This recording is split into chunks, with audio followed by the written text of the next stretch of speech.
So another area that I think it's going to take a long time for AI, in this case physical AI robots, to completely replace humans, although they have been assisting humans for a very long time, is in the surgical domain. And we have a company here that is launched by two vascular surgeons, and I'd like to invite Dimitrios, one of them, on stage to tell us about what's happening in the healthcare sector and, of course, his company. Thank you, Nikos. So I know you can talk for hours. You have 10 minutes. And we've had several quick coffee meetings that have lasted 3 or 4 hours. So we don't have that kind of time here. Let's start with the big picture. So obviously, you know, when people talk about AI, there's the two sides, right? There's the I don't know if you guys have heard of the peak doom, which is the probability that AI is going to kill us all. So that's the dark side of it. The bright side of it somehow always relates to curing every disease, living forever, and everything that better understanding of humans can bring with it. So give us the big picture. What is AI already helping with, you know, from drug discovery or anything else? And where do you see some big areas where there's some promising data, but we haven't really seen the results yet? So speaking from the front line as a vascular surgeon and as a professor at UT where I do AI for many years, I think right now the main areas that AI has been implemented, and it's basically choked by narrow workflows, is data analytics, record analytics, economic optimization within narrow systems, and some imaging analysis. This is the big picture right now. And vast majority of the problems rise from the fact that it's bad oversight and a lot of regulatory problems. If you look at the American Medical Association analytics, 66 or so percent of physicians have been using some type of assistive AI helper. The adoption has increased by 50% in the last couple of years, but still the implementation is very difficult and the oversight is also very problematic. So you mentioned imaging. Talk a bit about, because that's an area that seems like a natural place. You know, people get tired, they're looking at images all the time. It's relatively easy to train in an AI platform if you have enough data. Where is that today? Where do you see it eventually going? So this is a big area. FDA has approved in the last few years hundreds of AI imaging-enabled devices, and I say enabled. It doesn't mean they are being used, and that has to do a lot regulatory again. As far as imaging goes, mostly is augmenting user experience, not user expertise, meaning segmentation of images, augmenting images, helping a little bit on filtering signals, but not decision-making or forecasting. You mentioned it's easy to train, but the truth is that it's not as easy to train when it comes down to medical images because the information is very dense and the data were never structured for that reason.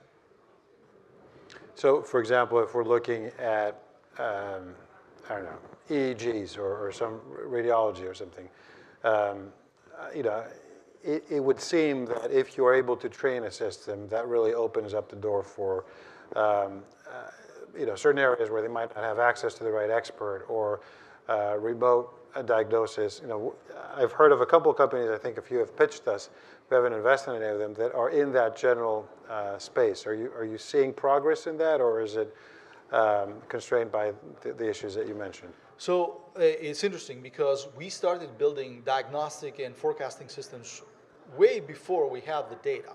We were able to design the systems as a principle and fundamental algorithms, but there is data everywhere, anywhere, because the problem is, again, it's like building a fast car, but you don't have the highway.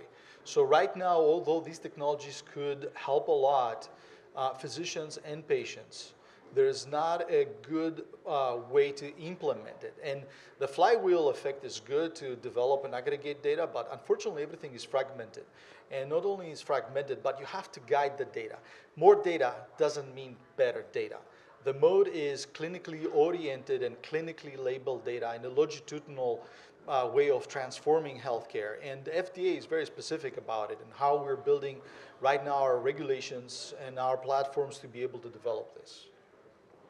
I mean, we talked, when we're talking about the legal profession, obviously that's one where accuracy of information is very important. That's probably more so in your field.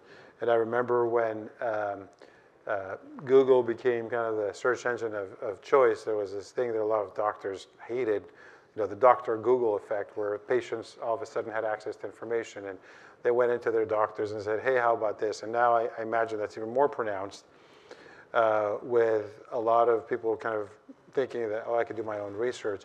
Obviously, in your area, it's so specific, and most people would not take that risk. But where are we with that confidence, let's say, in terms of AI making some of these diagnoses, or kind of being a true collaborator with the doctor and being useful as bringing another viewpoint, if not the viewpoint? I know Nikos likes ChatGPT to do his diagnosis, but I've switched to Claude okay, after the whole defense thing fiasco. Sounds good. Well, FDA, and I refer to FDA, although we are working on a global data fabric, has very specific needs. The idea is to be able to have specific claims, separate the devices, and separate the algorithms and the software from everything. You have to be very specific on the claims. You have to separate the user interface, the clinician interface. And I think although there is a lot of implementation currently on AI, again, the biggest problem is it works on very narrow routines within healthcare systems. Nothing official that will be able to give you a diagnosis. It is designed to enhance user experience and not user expertise. So moving forward, the idea and what the FDA would require, if you're planning to launch a company in the US specifically, is external real-world validation and data that they follow. Also, another parameter that most people don't realize is the real-time feedback. This is the biggest problem when you are trying to validate your data and when you're trying to optimize a model. Because a lot of people train, but what you trained does not mean that it applies today. Yeah. So we're going to segue into Imagenyx. I first spoke to Dimitrios and his co-founder, Lucas, over there, about this about a year ago, maybe more. And I had the experience, my father had diabetes, and after he broke his hip, he was in bed for a long time, and he had wounds that would not heal, and he got the wrong kind of antibiotics, and I experienced kind of that side of it. So when they told me about what they're doing as vascular surgeons, it really resonated. And I know it took a while because obviously you needed to decouple from Dell and other responsibilities. But tell us a bit about what problem you're solving, how you're going about it. You touched on the FDA, and that's always an issue, not an issue, but something that we take into consideration in terms of how much of the FDA do you need to touch in terms of launching a product, et cetera. It's, as you know, can be a lengthy process. So both myself and Professor Ferrer were vascular surgeons, and we have the NIH leadership experience, multiple trials, new technologies, leading consortiums in the US. Biggest problem is that we are making a small dent after many years and a lot of funding in a country that has some of the best organizations to help healthcare. In our perspective comes from the collision between complex disease, fragmented data, and complex and difficult decision making. That led us building Imagenyx. And Imagenyx, in a sentence, is a healthcare intelligence platform with the idea of it is patient-centric, gives the patients their sovereignty of their data, and also supports, on a second level, optimization of medical innovation, medical regulatory, medical guideline implementation, and medical healthcare economics optimization for value-based care. And that would be the overview of it. So for for the non-healthcare knowledgeable in the audience, give us a practical example of how Srikar can use it when he's 60 or something. So hopefully you'll be healthy and you won't have to. But the idea of this platform is that it generates, with the support of AI, connection, structuring, aggregation, and interpretation of data related to patients. And our greatest example in the US is limb salvage, which is a combination of complex vascular and wound care for this type of patients. This industry in the US every year costs us anywhere north of $10 billion. The idea that we spend all of this time and multiple trials to be able to make a difference, and we're not seeing a difference, it's just showcase why we need new technologies. This type of platform creates a global data fabric to be able to connect patients, their data, and give us actual insights. We spend millions of dollars to do a trial for 100, 200 patients. With this technology, we will be able to analyze millions of patients within a week and be able to identify possible treatments, changes that we need to do. And the intention is to support clinicians not only to enhance their experience, and patients also, but enhance their expertise moving forward in the future and how we're going to solve big problems, and also how support other companies to implement their AI systems on the background. I'm going to dumb it down even further. So let's say there's a patient who has diabetes. One of the effects of that is that there's not enough blood flow going, let's say, into their feet, and that's really what you guys are, as vascular surgeons, are doing, try to increase that blood flow. They get wounds. Those wounds aren't healing, and if the extreme is amputation, right? So you're trying to avoid that, and that's what you guys have been doing for your career. How does this app fit in that whole process? So someone approached me earlier, and he was asking me about a simple chart that you download in your phone.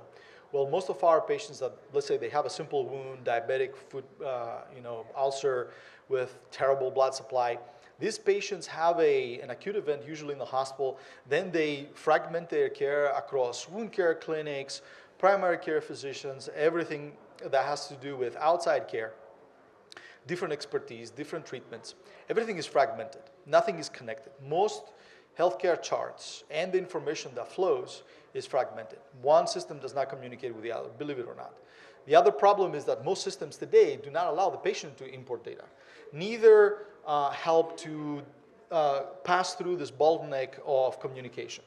So our platform will be able to give the patient the capacity to import his own information, share and connect different healthcare systems at different levels, post-acute care, in the hospital, in the wound care clinic, in their primary care physician, and help optimize his medications, his treatment, support a faster and more diligent approach on his treatments. If he needs surgery, something changes acutely, real-time, real-world data.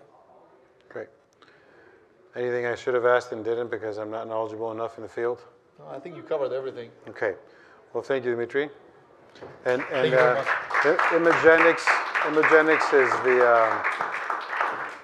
Imagenyx is the 8th investment from our fund, so we're at 8 now. I think we